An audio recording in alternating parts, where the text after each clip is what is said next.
Jazz sort du silence et répond enfin à la polémique qu'il oppose au compte Alia Ricci.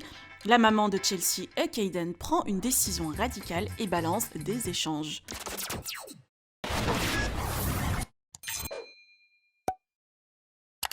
Tout est parti d'un simple article sur le site Melty où une certaine Alia Ricci a annoncé que son mari travaillait avec Laurent et que depuis qu'ils se sont rendus compte de certaines magouilles de la JLC Family, le couple a décidé de couper court. Rapidement, la polémique a pris de l'ampleur sur les réseaux sociaux hier, ce qui a poussé Laurent à réagir et démentir l'info. Nabil le blogueur a aussi donné son avis sur cette histoire. D'ailleurs, je vous ai fait une vidéo à ce sujet, je vous mettrai le lien en barre d'infos. Ce matin, Jazz décide de s'exprimer sur le sujet. Furieuse, elle a précisé de ne pas connaître le couple en question et a essayé de rentrer en contact avec la mère de famille.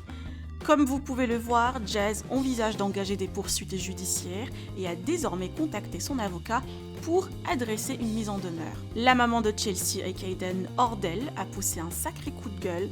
Par la suite, je vous laisse avec un extrait de sa Personne s'invente une vie et ça fait peur parce que bon, il y a déjà les histoires avec les gens quand tu as des vraies histoires et tu as les psychopathes qui inventent des histoires te connaître. Donc je vous invite à même demander à ces personnes, ce cher couple et leur chère fille, vu qu'en fait le but, je vous le dis juste, parce que je connais les réseaux sociaux, leur but c'est de faire monter le Instagram de leur fille parce qu'ils font des stories avec leur Instagram de leur petite fille qui a 3 ans, la pauvre. Avec le Instagram d'une petite fille, faire des stories, je trouve ça très triste. Bref, ces gens-là, nous ne les connaissons absolument pas. On ne leur a même jamais parlé de notre vie, on ne connaissait même pas leur existence jusqu'à hier. Je ne connais toujours pas leur existence, mais en fait, comme j'ai vu des articles, forcément, j'ai cliqué et j'ai regardé, donc j'ai écrit un message à cette personne. Bon, ils veulent s'inventer une vie.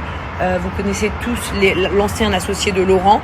Vous savez très bien que ce n'est pas cette personne-là. Vous pouviez le voir avant sur nos stories, sur des émissions. Dans le but de monter le compte Instagram de leur fille, c'est vraiment très triste, je trouve. Mais par contre, laissez-nous tranquilles parce que nous, on vous connaît pas, on vous a rien fait.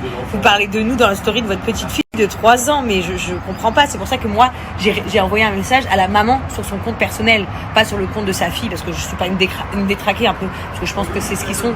Le mari, pusher, il a carrément mis une adresse mail billionnaire, mais je t'en prie, montre-nous que tu travaillais pour billionnaire. Montre-nous ce que tu veux, une fiche de paye, un contrat de travail, un message entre toi et Laurent. Des grands malades, ça fait très très peur. Du coup, j'entame une procédure judiciaire. Comme vous voyez, j'ai envoyé à la mère. Mon avocat va s'occuper de l'affaire parce que là, à un moment donné, ça va. Mais alors, les gens maintenant qui carrément inventent des choses, on les... C'est ça, moi je me casse plus la tête parce que les malades mentaux, je n'en peux plus. Je vais vous dire juste une chose, ce jeune homme là, le père en question, avait envoyé un jour une story à Laurent que Laurent n'a jamais ouvert, donc on l'a vu hier pour la première fois parce qu'on ne le connaissait pas, il était dans ses autres disques ouverts. Il avait envoyé un message à Laurent lui demandant s'il pouvait partager le compte Instagram de sa fille. Laurent n'avait pas ouvert le message jusqu'à hier, donc hier on l'a vu. Donc ils se sont dit, venez, on va. Oui, ils sont abonnés à nous. Enfin, ils se sont dit, venez, on va monter un complot, faire genre qu'on les connaît, pour avoir des abonnés et dire que ce sont des voleurs qui volent les riches. Déjà, si c'était l'associé de Laurent et qui disait qu'il a arrêté d'être associé avec Laurent parce qu'il vole les riches ou il vole les pauvres ou je ne sais quoi, c'est quand même très bizarre parce que quand t'es associé, t'es de mèche. Je n'ai jamais eu de relation dans ma vie, ni de lien visuel, ni de lien écrit, ni de lien physique, ni de lien rien du tout. Je ne connais pas. Voilà, maintenant c'est tout tribunal. Je m'en fous. Et d'ailleurs, sachez que les avocats s'ennuient énormément en ce moment parce qu'ils sont beaucoup moins dans le bureau, donc ils ont beaucoup plus de temps pour s'occuper des cas. Donc voilà, mon avocat, lui, va s'en occuper dès aujourd'hui, vu que cette histoire ne veut pas s'arrêter, que les gens s'inventent des petites vies. Les blogueurs qui ont l'habitude de relayer vachement comment ça s'appelle là, des infos. S'il vous plaît, parfois, cherchez même juste quand même à être sûr un petit peu des choses, parce que les fake news après, c'est relou en fait. Même moi, j'adore regarder vos news, je regarde vos news. Mais quand elles sont vraies ou quand elles sont à moitié vraies, quand il y a des trucs c'est stylé, c'est rigolo ou c'est pas rigolo, mais franchement quand c'est des trucs inventés de toutes pièces, c'est relou. Je veux dire. Que pensez-vous de cette histoire? Qui croyez-vous? Vous pouvez partager vos avis en commentaire et n'oubliez pas de liker et de vous abonner à la chaîne.